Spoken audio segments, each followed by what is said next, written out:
Okay, thanks. I'd like to call the meeting to order at 5 p.m. We've got two members, Manager Charlotte Griffith and Councillor Devin Sticalo are online joining us. Before we get started with the meeting, I just wanted to acknowledge that on the land that which we gather is Treaty 2 land, traditional territory of Anishinaabe, Cree, Ojibwe Cree, Assiniboine, Dakota, and Dene peoples, and homeland of the Métis Nation. We affirm our commitment to moving forward in partnership with Indigenous communities in a spirit of collaboration and reconciliation.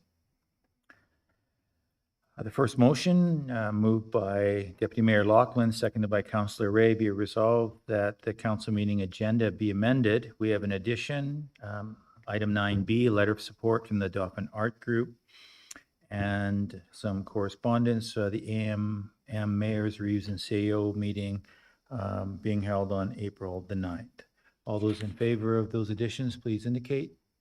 Anyone opposed? Seeing none, carried. Thank you. And moved by Councillor Ray, seconded by Councillor Daly, that we accept the council meeting as amended. Agenda. All in favor? Yo. Anyone opposed? No. All right. Moved by Councillor Bellemare, seconded by Councillor Daly. Be it resolved that council waives the reading and accepts and approves as circulated the minutes of the following meeting. And that's the minutes from our regular council meeting of February the 12th. Questions or comments about anything included in the February 12th minutes? Seeing none, call for the question. All those in favor? Anyone opposed? None, carried. Moved by Deputy Mayor Lachlan and seconded by Councillor Bellemare. We're waiting for the fire chief. So I just texted Fire Chief Abry. He'll be here in 5 minutes. So Okay. I'm wondering if maybe we could just move on along. and then we'll come back. Thank you. So we'll move to the consent agenda then. And we've got a couple of action items. Outstanding accounts, outstanding receivable accounts added to taxes. We've got several of those. Roll 0006900 in the amount of $19,602.92 for water main line connection in the driveway permit. Roll 0043800 for $610.82. Those are weed control costs. Roll 0074400 in the amount of $21,390.93 for demolition permit and costs, weed control costs, and fines as per our property standards bylaw. And roll 0104100, $53.20 for property standard bylaw fine. And those are recommended by the Director of Finance and our tax clerk. We have outstanding water accounts added to taxes, and that's roll 0097900 in the total of $996.41, and that's for not paying the final utility bill. Questions or comments? No, because we're in the consent agenda, so we'll just move to the next item, which is a proclamation, and we'll turn it over to Councillor Sobring to read that. Thank you. I hereby proclaim, whereas March is Amyloidosis Awareness Month, a month dedicated to raising awareness, funding research, and supporting those living with amyloidosis and their loved ones.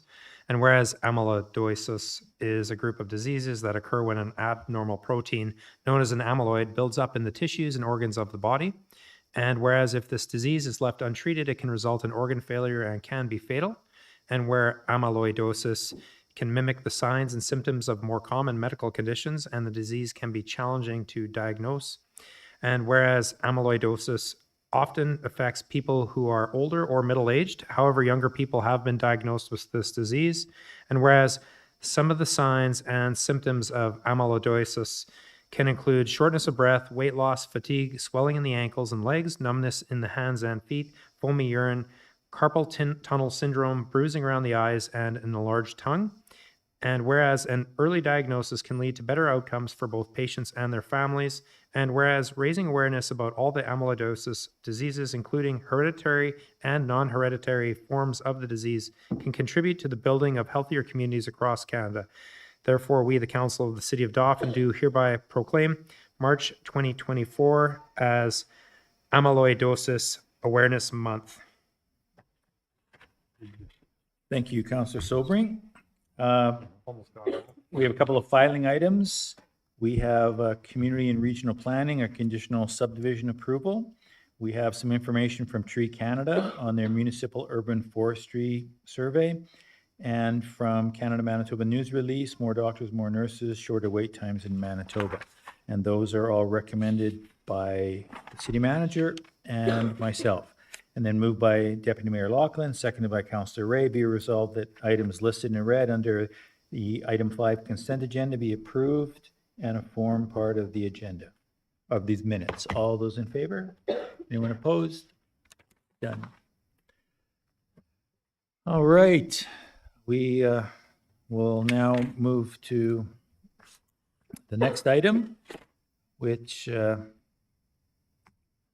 is a presentation or delegation from Fire Chief. So Chief Abry, sit right down and let us know where you got that bod. No, I'm just kidding. I'm not kidding. We can't go there. All right. If it's for sale, we got 2 or 3 guys here that are interested, but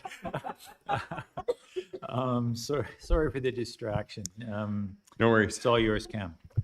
Sorry I'm late. It's our annual posse testing of our SCBA. So we have a company in from Winnipeg that's over at the station running through all of our air packs right now. So the report I have prepared is the year in total of 2023. And just to give council a review that you can see by a couple of the graphs, I think everybody received it. It was a little late coming in, but we got it in.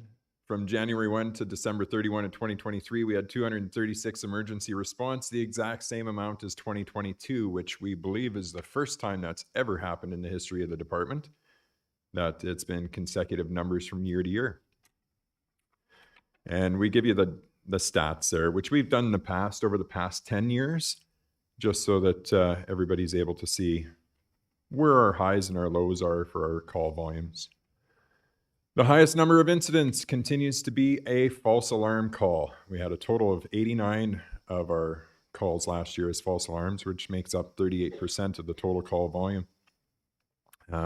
We had 75 the previous year in 2022. So our false alarms have been on the increase, but we seem to get the question all the time of how the city's false alarm compliance or bylaw relates to the fire department. So this is the first year that I've kind of broke it down as to how many offenses that the property owners face. So 47 properties were given a first offense notice, which is a freebie. 14 received a second offense notice. And then of those properties, 8 had a third, and that's where the penalties start to kick in. 7 had 4 offenses, 4 had 5 offenses, and there was 1 that had a 6th offense. So out of those initial 47 properties, there was 1 that had a total of 6 calls, which then the fines are issued by the city of Dauphin to the property owner. Our motor vehicle collisions continue to be our second highest call for assistance, remaining steady at approximately 17% or 41 of our incidents of the total call volume. 26 of those 41 were eligible for claims under Manitoba Public Insurance guidelines that they have. The claims that were submitted, those 26 totaled $32,107.21. So those claims have been submitted to MPI for payment. Now we just wait and see how much they actually pay back, because sometimes they pay the full claim, sometimes they dispute the full claim, sometimes they reject the claim altogether. And that's based upon whether an insured driver is actually insured or not sometimes.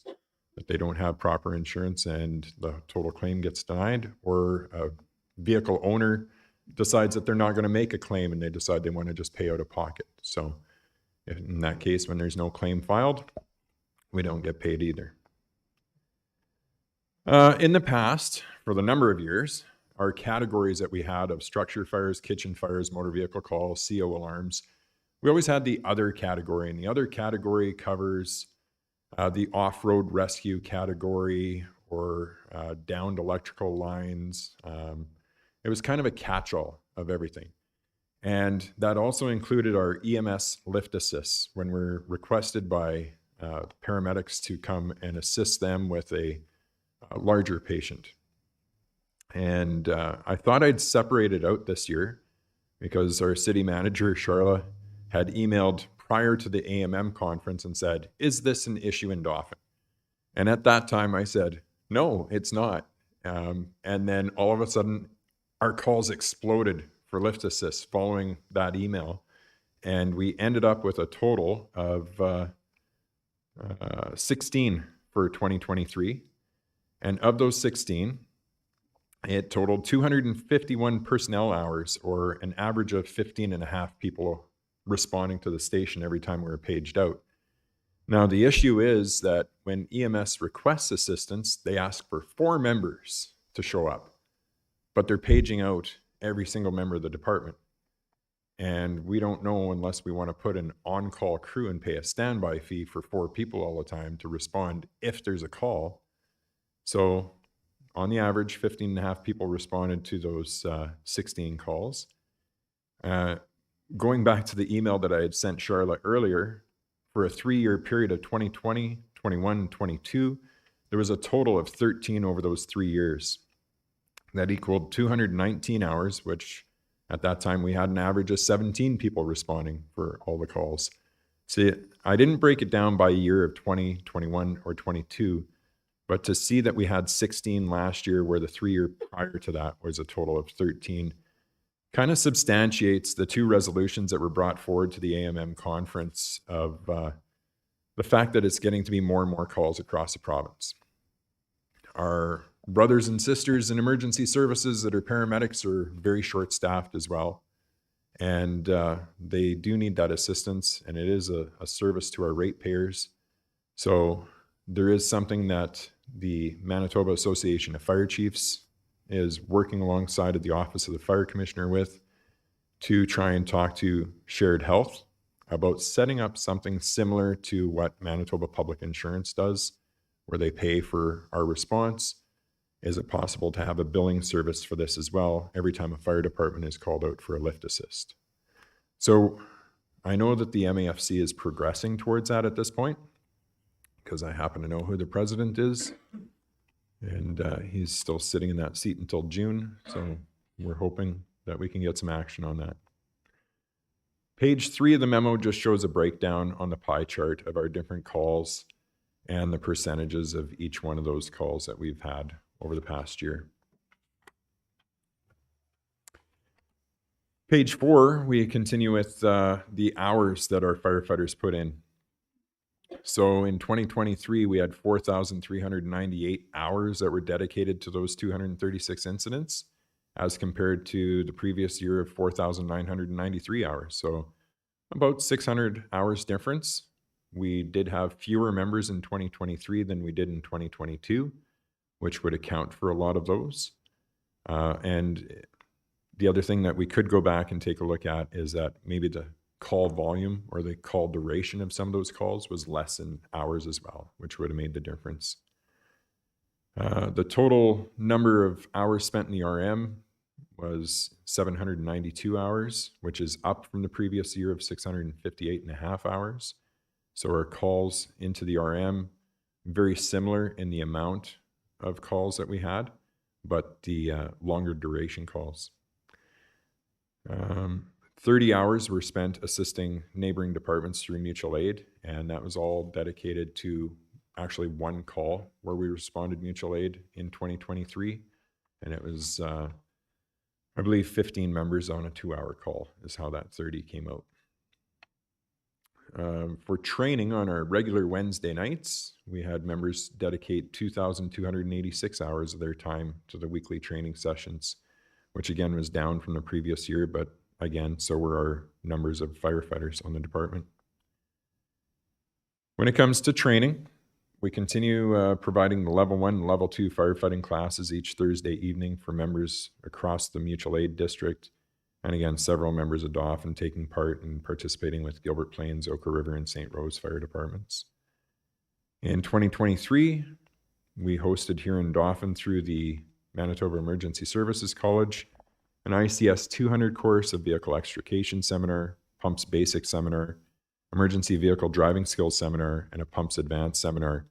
By taking those last 3 components, once members complete all 3 of those courses, which are 16 hours each in duration, then they're eligible to write their National Fire Protection Association Standard 1002 accredited pump driver apparatus status, or their accreditation, sorry.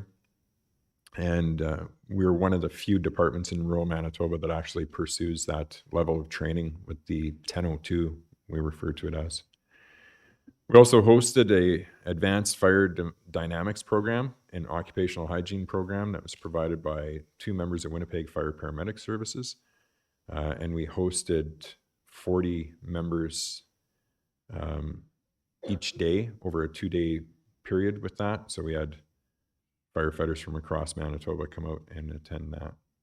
The electric vehicle training seminar, again, was provided, I believe, the first part of November or the end of October. And this individual has been traveling all throughout Manitoba and providing this training on electric vehicles for both extrication purposes and firefighting purposes. And having just taught myself in Oakbank this past weekend, finding out that they're hosting a course in the next few weeks, that they have this same individual coming out there to provide the same training. General information wise, we continue with our recruitment efforts to attract new firefighters to the department to try and bring our numbers back up to the 36 in total. We currently have 30 members who have either attained their level 1 or level 2 firefighter accreditation or are currently working towards their level 1 exams.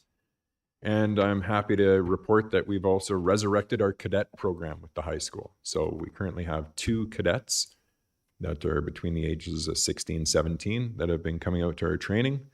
And this is something that kind of fizzled during COVID, but we're glad to see that it's being fired up again. So we have some new interest in that. Yeah, exactly. Thanks, Cam.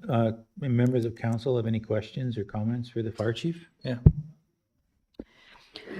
When you have 30 here, and I think that's up a little bit because I think you were under that for a bit. Last summer, we were at 24 members, which shows the difference in our hours that were spent at calls and hours at training was with the 24 members. And that's why it's extremely difficult is when we enter the summer months, we know that people want to take family time, vacation, and we run our summer standby program with 24 people rotating through.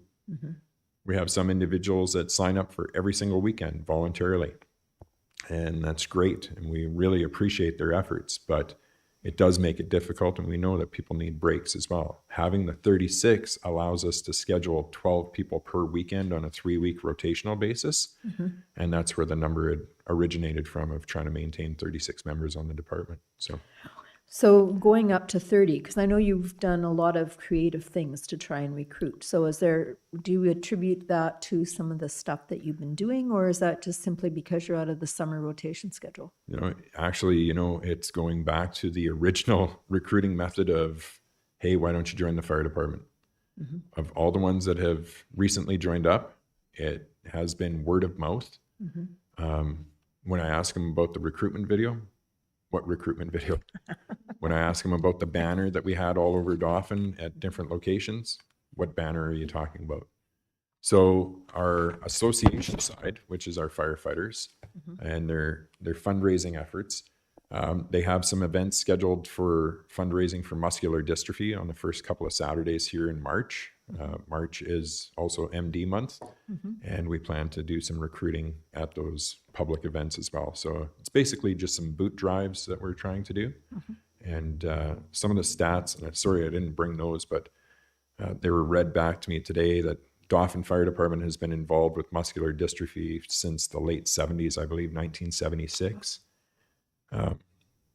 MD has been the firefighters' charity of choice since 1954, but I guess Dauphin got involved in 76, and since that time it's over $100,000 that our department has raised for muscular dystrophy. So it's I didn't think that they kept stats like that, but they were very specific in the amount and the years and everything else. So Wow. One more thing, when you talked about the motor vehicle collisions and how sometimes you don't get paid, and you gave 2 examples of that, is that sort of a common kind of thing or just an occasional one-off? And I guess where I'm heading with that, like, do you need any help lobbying with that?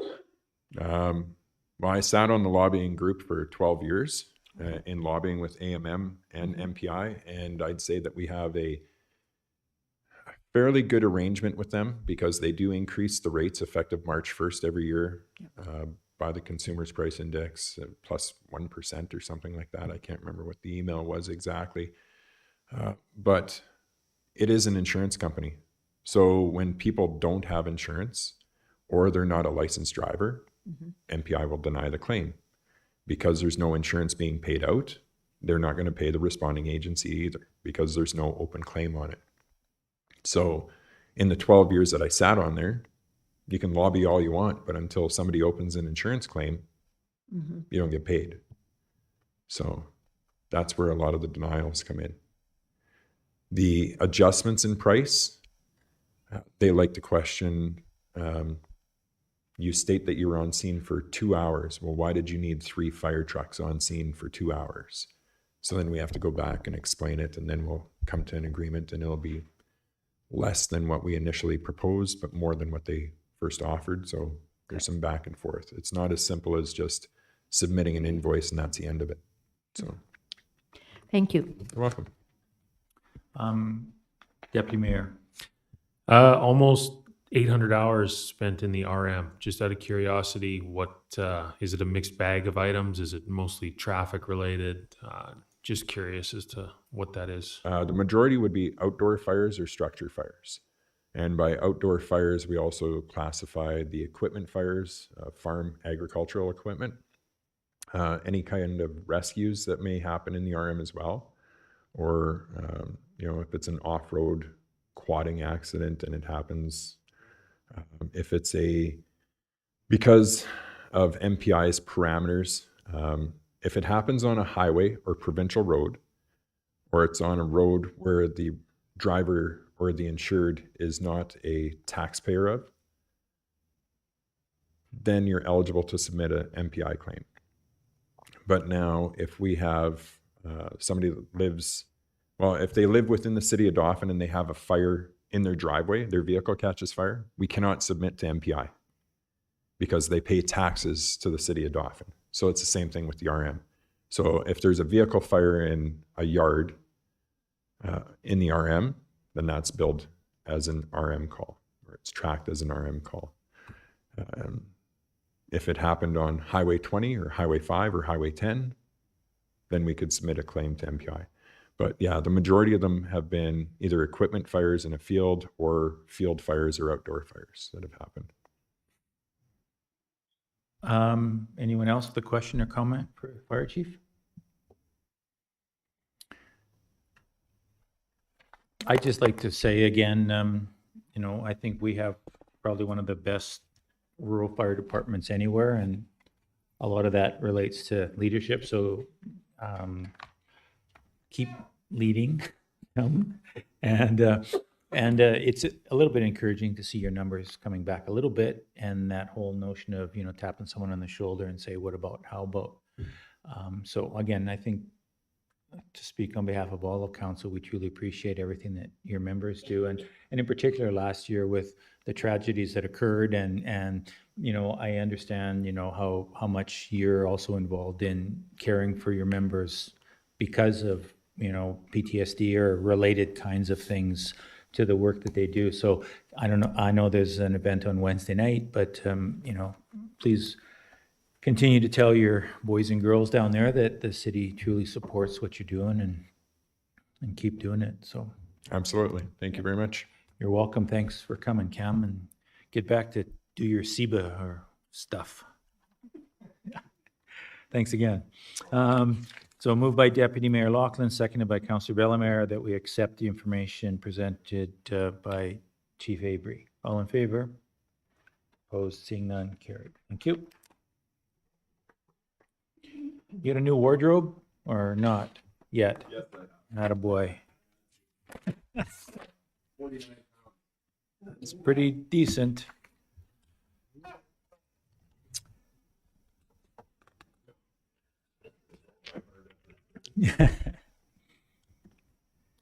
Moved by Deputy Mayor Loughlin, seconded by Councillor Ray. And we've already done that. Sorry, I have to move on. That was the consent agenda that we did prior. Moved by Councillor Bellemare and seconded by Deputy Mayor Loughlin. Be resolved that Council accepts as information the corporate report for the February 26th meeting from the ICT manager, and that's for the month of January. Questions or comments regarding the report from Justin Tokarczuk? Seeing none, call for the question. All those in favor? Anyone opposed? Motion is carried. Moved by Councillor Ray, seconded by Councillor Daly. Be it resolved that the finance accounts, having been examined by council, be authorized and approved as follows. We had 40 checks for a total of $2,318,952.03.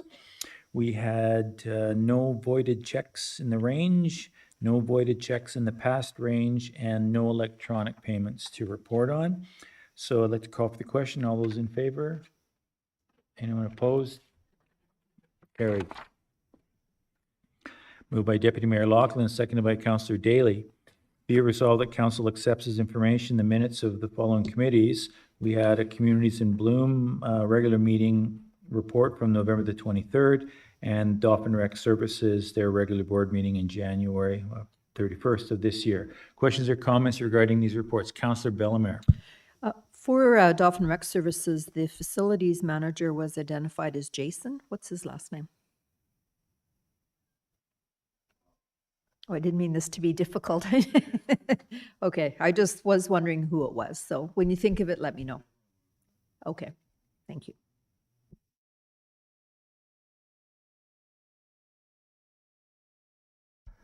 Okay, sorry, that's just a question. Anyone else have any questions or comments regarding the minutes? Okay, call for the question. All in favor? Anyone opposed? Motion is carried.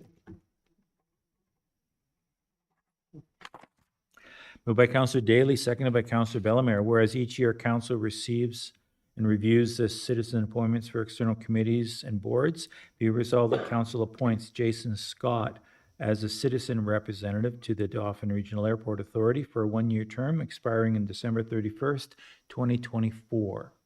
Questions or comments regarding this appointment? All in favor? Opposed? Seeing none, motion is carried. Moved by Deputy Mayor Loughlin, seconded by Councillor Ray. Whereas June 19th, 2024 will mark the 100th anniversary of Dauphin Cenotaph, located on Memorial Boulevard, which honors local lives lost in World War I and World War II. And whereas a review of military records has shown that 9 of the names on the cenotaph are misspelled, be it resolved that council accepts as information correspondence dated February 4th from Brian Reddy of the Royal Canadian Legion Branch Number 20 in Dauphin, requesting permission to utilize space immediately east of the cenotaph to erect a 2-foot by 4-foot plaque that will display the corrected names, and a memo dated February 7th from the Deputy City Manager recommending that this request be approved. Further be resolved that council commends the Royal Canadian Legion Branch 20 for their interest in correcting this historical record out of respect for the fallen soldiers and their families, and agrees with the Deputy City Manager's recommendations and authorizes the use of this space to correct the inaccuracies. Questions or comments regarding this resolution? All in favor?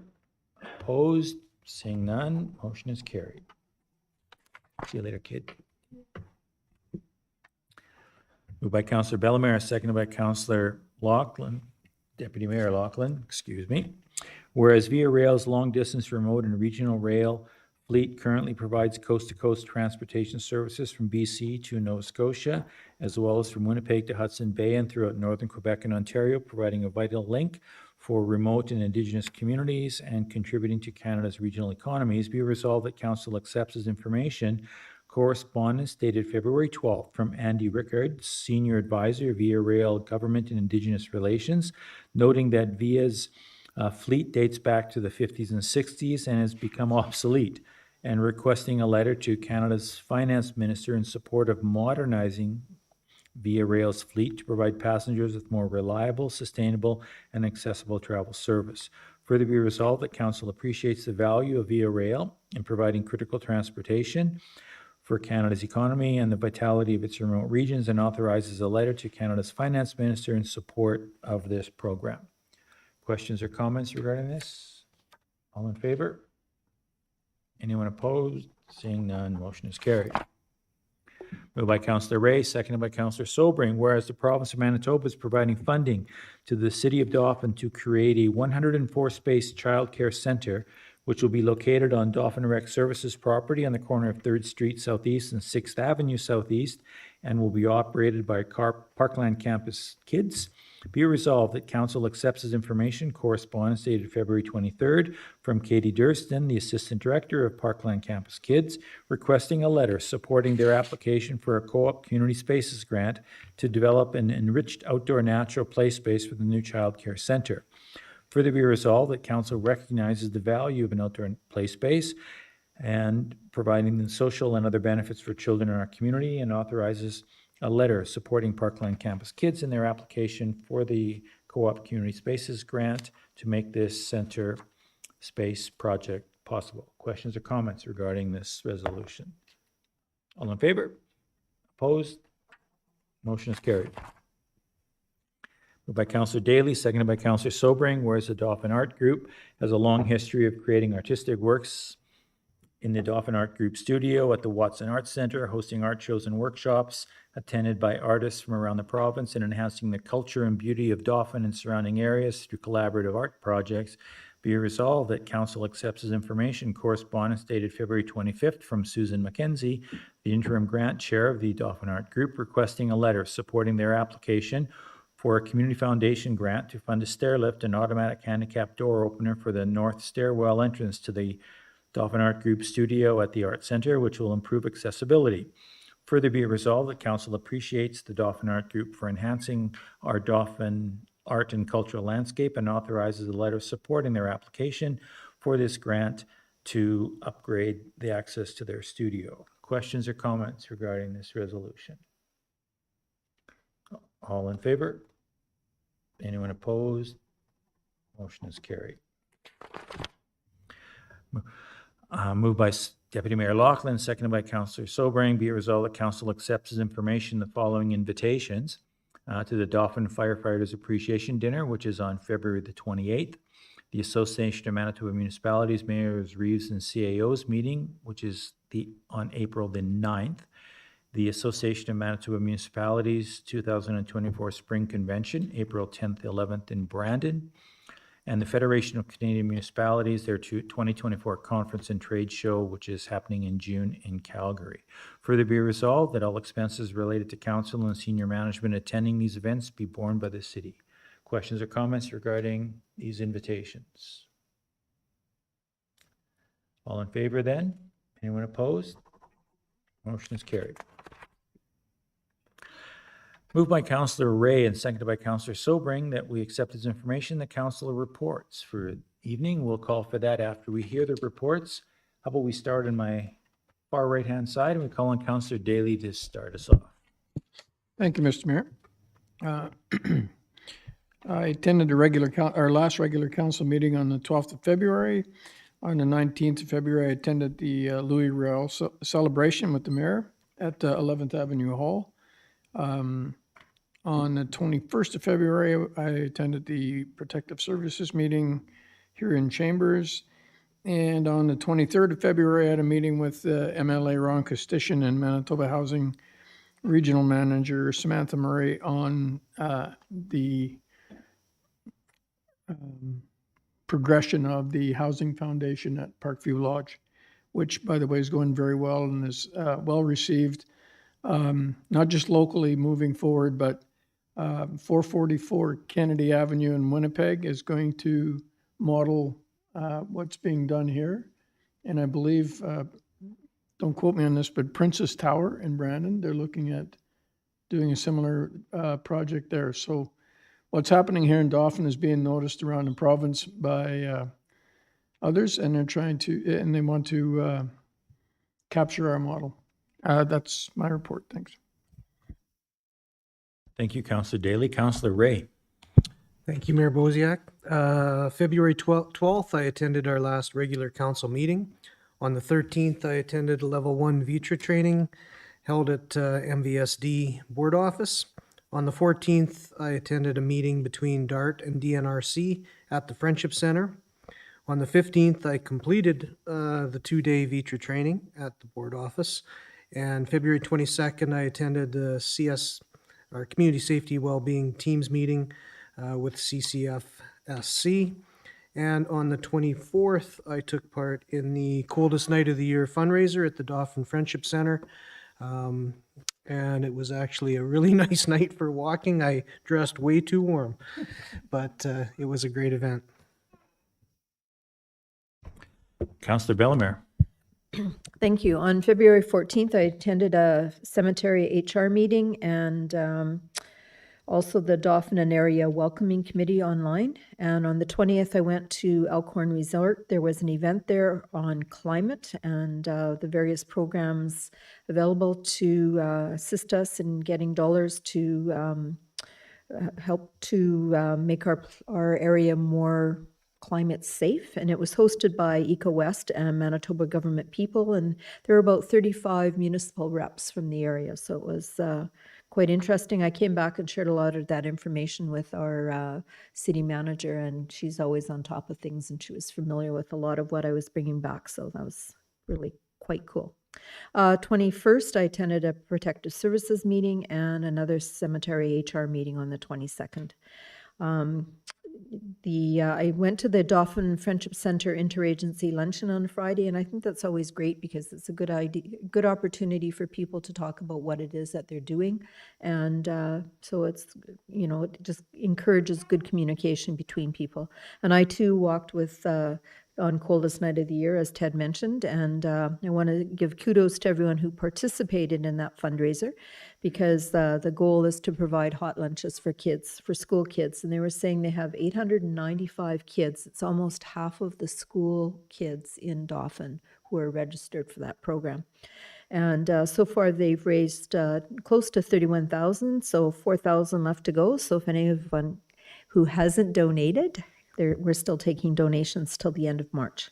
And also on the 19th, I went to the Louis Riel Day celebrations at the Métis Hall in town here and watched several dance groups dancing to live music. It was pretty impressive, the talent that was in that room. So I just wanted to point that out. And that concludes my report.